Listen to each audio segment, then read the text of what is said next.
Salut à tous, j'espère que vous allez bien. Donc, petite vidéo mise à jour sur le Bitcoin et l'Ethereum. Donc, la vidéo d'aujourd'hui est sponsorisée par BitGet. Mais avant de commencer, comme à chaque fois, je tiens à remercier la communauté. Merci énormément pour votre temps, pour les likes, les commentaires, ça fait vraiment plaisir. N'hésitez pas à me suivre sur Twitter, vous avez le lien dans la description. Et sans plus tarder, on va attaquer la vidéo. Let's go!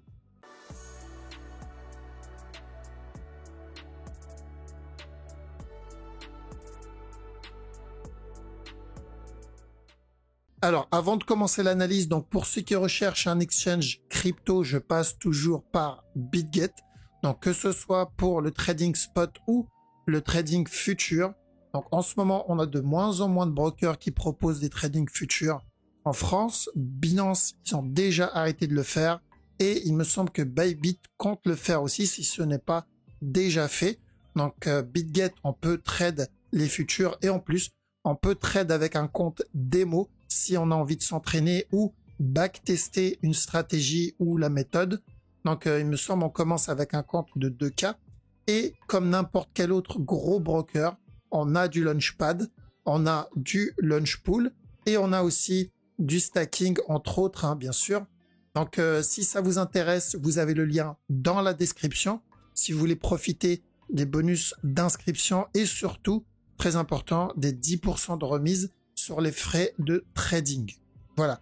Donc, on va attaquer l'analyse. Allons-y. Alors, donc, on commence avec le Bitcoin. Donc, BTC, bien sûr, en weekly, on cherchait le petit retournement par rapport, ou en tout cas, la réaction par rapport à cette zone. D'accord? Donc, on a eu le push et on a bien eu une réaction dans cette zone. Je pense que c'est trop tôt, mais l'avantage de cette réaction, ça va être plus pour ceux qui tradent le long terme ou qui sont en mode invest et qui veulent optimiser le prix d'entrée. Donc, à chaque nouveau plus bas, c'est une bonne opportunité pour cumuler. D'accord? Donc, s'il en donne un autre en nous validant un flat, par exemple, ça peut être une autre opportunité. En plus petit time frame, donc en 4 heures, hop, ici, donc ça, c'est toujours notre A. D'accord? Ce mouvement-là, c'est toujours notre A. Et qui dit A dit un B. Donc, on va attendre. Là, on est en train d'attendre ou pour certains, comme moi actuellement, en train de trade le B. Une fois le B terminé, je cherche encore de la vente pour le C. D'accord? Donc, quel type de B on va avoir? Si ça va être pour un running ou un régular, là, c'est trop tôt. Mais pour moi, donc, le Bitcoin sur le moyen terme, c'est encore baissier. D'accord? Faut pas s'exciter sur le petit up qu'on vient d'avoir. Je pense que c'est juste un petit retracement ou juste le début d'une correction. Mais une fois que ce mouvement est terminé, il y a de bonnes chances qu'on revienne chuter encore. D'accord? Donc nous, on a tenté, en tout cas beaucoup ont tenté ce buy. Je suis encore dedans, donc le petit buy ici. Je suis encore dans le move, mais je vais commencer à prendre des profits pour ma part dans cette zone. D'accord? Pourquoi? Parce que à chaque nouveau plus haut, à partir de là, je vais rester vigilant parce que je ne sais pas s'il va exploser et me donner le départ du B ou si on va commencer directement à retracer tout ce qu'il vient de donner. D'accord? Donc, je vais prendre des TP, je mets le reste en break-even et on verra ensuite ce qui va se passer. Mais pour moi, de toute façon, le Bitcoin, on est dans une structure corrective, donc ça va être encore baissier pendant un petit moment ou au pire des cas, ça va range. Donc, 15 minutes, on fait attention. On peut avoir sur ce move, donc il y a deux possibilités, ou un running flat ici. Dans ce cas-là, bon bah il est en train de le valider. Il faudra juste qu'il pète le top. Il n'a pas fait encore. Ou sinon, on est dans un regular flat en cours. Donc ce mouvement-là comme un A, ce qu'il donne ici comme un B. Une fois le B terminé, on va avoir un drop et ensuite encore un push. Donc si on voit ce drop-là, ça peut être un beau petit buy à tenter. D'accord? Mais uniquement si on voit ce drop. S'il casse le top ou si il continue à push sans donner ce C, bon, ça en vaut pas la peine. D'accord? On a besoin de voir un C si on veut tenter la structure 15 minutes. Bien sûr, là, on parle de trading en 15 minutes.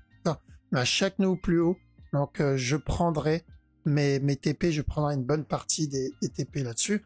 ETH, le mouvement sur ETH est plutôt correctif aussi, que ce soit sur le gros move là-dedans. Hop. Donc, ou sinon, sur le petit move, on va dire 15 minutes, voire en dessous, ici. D'accord? Donc, attention sur cette structure parce que en prenant du recul, on sait très bien que c'est baissier. Ce qu'il donne ici, c'est toujours notre A. Et ce qu'on attend, c'est le B. Une fois le B terminé, encore un autre plus bas. D'accord? Donc, on n'est que au départ de cette structure corrective. Un peu comme ce qu'on a eu ici, par exemple. D'accord? Si on part du principe que ce mouvement-là, c'est un regular flat. Donc maintenant, la question c'est est-ce que ça, c'est de l'interne? Si c'est de l'interne, on aura encore un push. Et après, on attendra le B. Et après, pourquoi pas le C. Mais ça ne change pas. Donc, si ce move, c'est de l'interne, un peu comme celui-là, bon, on peut avoir encore un dernier push. Sinon, il s'éloignera de ce top, mais pour ça, il va falloir une impulsion, vraiment un mouvement agressif. Alors, ce qu'on n'est pas en train d'obtenir pour le moment. Et en petit time frame, attention là-dedans. Pourquoi pas, on peut avoir encore un dernier push, mais ça reste correctif. D'accord? Le mouvement reste correctif. Donc, je tenterai pas de l'achat sur Ethereum pour ma part. Donc, pour faire plus simple, pour ceux qui veulent juste savoir la direction qu'on recherche, là, on a eu l'impulsion. On est juste en train de corriger cette impulsion. Une fois la correction terminée, là, on pourra partir pour la continuation comme pour le Bitcoin. BNB, alors attention parce que le move pour le moment, ça se passe plutôt bien. Donc on avait dit de chercher de la vente ici jusqu'à ce bas, donc ça c'est fait. Et ici on avait dit de chercher de l'achat minimum pour un running, bah ça aussi c'est fait. On a eu une impulsion, on a fait quasiment 80% du move voire plus. Donc à partir de là, tant que ce top n'est pas cassé, bah chaque nœud plus haut, on doit faire attention à un retournement. D'accord? C'est où il valide la structure 4 heures et à ce moment-là, il cassera le top et il cassera même ce top-là. Ou sinon, il va d'abord faire le running flat, il viendra tester ce bas et ensuite, il viendra casser le top. D'accord? Donc, on est dans un range, on est dans une structure corrective comme on l'a obtenu ici. Donc, à chaque nouveau plus bas, bien sûr, nous, on va tenter les bas et setup comme on l'avait fait ici. Maintenant, il y a une exception si il explose ce bas et il s'éloigne du bas. Donc, s'il vient casser ce bas et il s'éloigne de ce bas-là. D'accord? S'il s'éloigne, c'est qu'on est en train de commencer une structure corrective plus grande. Mais ça, c'est uniquement si on vient péter et s'éloigner du bas. Mais tant qu'on reste dans cette zone, voilà, on cherche toujours la même direction, c'est-à-dire de l'achat. Mais attention en interne au running flat déjà. Alors, ça ne change pas. Pourquoi? Même s'il s'éloigne sur le long terme, on cherche encore de l'achat. Parce qu'en daily, je rappelle la structure qu'on recherche. Quand on était en haut, on avait dit quoi? On cherche de la vente jusqu'à ce bas qu'on a obtenu. Et quand on était en bas, on avait dit quoi? On cherche de l'achat jusqu'à ce top. Donc on est toujours sur cette structure où on doit venir péter le top. Évidemment, je n'oublie pas la possibilité d'un running ici, mais pour le moment, il va falloir déjà qu'il me donne une structure de retournement pour commencer à chercher ça. Donc actuellement, on reste sur le simple flat sur ce mouvement-là. C'est encore correctif, donc oui, pour un push. Par contre, pour l'interne, je répète encore, hop, une dernière fois, on va mettre la petite ligne. Je ne sais pas si je l'ai. Non, je l'ai pas. On va mettre la ligne ici. Donc, tant qu'on n'a pas cassé ce top, ben, on doit faire attention. Ou up ici, et ensuite encore un drop derrière.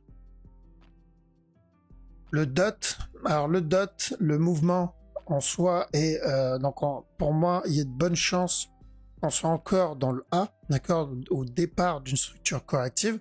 L'idée c'est d'attendre que cette structure corrective soit terminée comme là ou comme là. Je pense qu'on est au début, donc tant qu'on n'a pas cassé la trend et qu'on est en dessous de cette trend, je vois pas de raison de rentrer à l'achat sur le long terme. Par contre, prendre les petits buy setup en interne comme il l'a donné, oui, on peut faire ça tant que c'est des buy setup propres. On a eu celui-là. Il y a eu ce running aussi.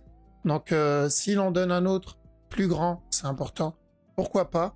Mais vu qu'on est dans une tendance baissière et que pour moi, le A, je pense pas qu'il soit terminé, on reste quand même vigilant. Donc, uniquement s'il corrige, là, ok, je pourrais commencer à me concentrer sur le buy, mais pas pour le moment.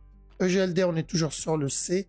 Donc ça se passe pas trop mal pour le moment. Donc ça comme A, ça notre B. Donc on avait dit on cherche de l'achat pour le C et ensuite encore de la vente. Donc tant que ce top n'est pas cassé, on doit commencer à faire attention ici pour le retournement, pour revenir péter le bas. Et pour le sol, ça va être la même chose un peu que le BNB. Donc tant qu'on n'a pas cassé ce top, on avait dit quoi? Fais attention à de l'achat ou pour un running flat et à ce moment-là, il reviendra péter le bas encore une fois, ou il viendra péter le top et dans ce cas-là, il viendra péter ce top-là. Donc toujours pareil, c'est pour ça que j'ai laissé la ligne, mais à chaque nouveau plus haut, je fais attention au cas où il me valide mon running. Sur la time frame au-dessus, donc en 4 heures, évidemment, le mouvement reste correctif. Et tant qu'on reste sur une structure corrective, à chaque nouveau plus bas, on cherchera principalement de l'achat. D'accord, on privilégie de l'achat sur ce genre de move sur le long terme. Et la petite TF à chaque nouveau plus haut, donc faites attention par exemple en 15 minutes ici, il y a peut-être un petit running qui peut se préparer, donc un drop ici et encore un push, mais à chaque nouveau plus haut, TP. Pourquoi? Parce qu'on risque le retournement pour le running flat. Le VET, alors VET aussi, il y a le petit running, donc c'est un trade où je suis encore dedans. Donc j'avais dit la dernière fois, j'ai pris Bitcoin et VET. Donc ici, il y a eu un setup pas trop dégueulasse, donc je suis encore dedans, mais je vais commencer à prendre des profits à partir de là. D'ailleurs, juste après cette vidéo.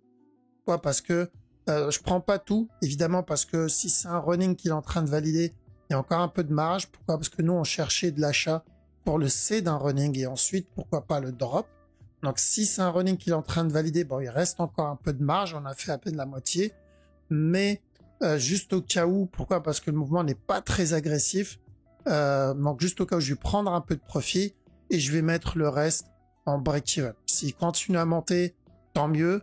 S'il décide de se retourner à partir de là, je prendrai un autre buy plus bas pour aller chercher le plus gros running flat. D'accord? Au moins, j'aurais mangé ici et je pourrais manger plus haut. Donc, je sécurise le trade parce que c'est pas le trade, le up le plus propre. Maintenant, je fais attention là-dedans. Est-ce qu'il va me corriger ou pas? D'accord? Je surveille s'il va venir me péter le stop ou pas. Moi, personnellement, je préférais qu'il corrige dans cette zone. Au moins, ça confirme, un peu comme ici. Au moins, ça confirme la continuation. Mais pour le moment, j'ai pas vraiment de structure de continuation. En plus de ça, s'il vient péter le top là tout de suite, on aura probablement une perte de momentum sur un mouvement pareil. Le Litecoin, donc pas de changement. Sur le VET, faut juste prendre des TP si comme moi, vous êtes dedans. Le Litecoin, toujours la même chose. Donc, on est toujours dans cette downtrend. Donc, c'est où il valide un regular flat tout de suite. Non, j'y crois pas du tout.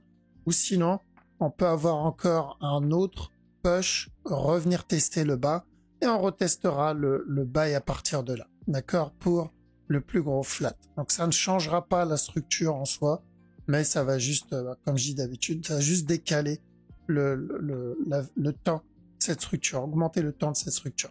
D'accord? En petit time frame, il n'y a pas grand chose. Le mouvement n'est pas spécialement agressif.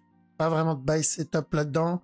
Donc je tenterai rien sur une structure comme ça. De toute façon, je tente rien sur le Litecoin. Pour moi, la structure elle est vraiment pas très propre. J'attends quelque chose de plus propre que ça. Et pour ça, je laisse le mouvement se développer tranquillement. Okay? Le mouvement weekly, c'est pour ça que je garde le Litecoin dans la liste. C'est parce que le mouvement weekly, il est très propre. Il fait partie d'une des meilleures structures sur le long terme. Mais bon, ça c'est sur la grosse time frame. D'accord? Mouvement weekly, tout ce mouvement-là. Une fois le C terminé, ça peut être un très très beau trade à prendre sur le moyen long terme. C'est la raison pourquoi je le laisse. C'est un peu comme EOS aussi, qui est une structure long terme plutôt propre. Mais bon, en interne, c'est pas encore ça. D'accord, on va patienter un peu. Ok les amis, donc on fait attention pour ceux qui sont dans le buy sur que ce soit Bitcoin ou Ethereum ou peu importe, parce que n'oubliez pas que on est juste en train de retracer ou corriger le drop qu'on a obtenu, ce drop-là, d'accord? Une fois cette correction terminée, donc on fait attention, donc chaque nouveau plus haut de bien prendre les profits, parce que une fois la correction, le retracement terminé, on continuera probablement à drop dans le Bitcoin. C'est Bitcoin drop, hein, la majorité des cryptos vont suivre aussi. Donc on reste vigilant. Ceux qui tradent en petit time frame, bon voilà, on a eu de beaux petits setups, on les prend. Et s'il doit chuter, on aura d'autres beaux petits setups et on les prendra aussi à la vente. C'est l'avantage de trade aussi les futurs. parce qu'on peut prendre les deux côtés. Pour les autres, on profite de chaque plus bas pour cumuler doucement, d'accord? On y va doucement, pas all-in, et on attend des belles opportunités. Ok? Bon, je vous laisse ici. Merci d'avoir regardé la vidéo jusqu'au bout. Passez une bonne soirée. Je vous dis à la prochaine.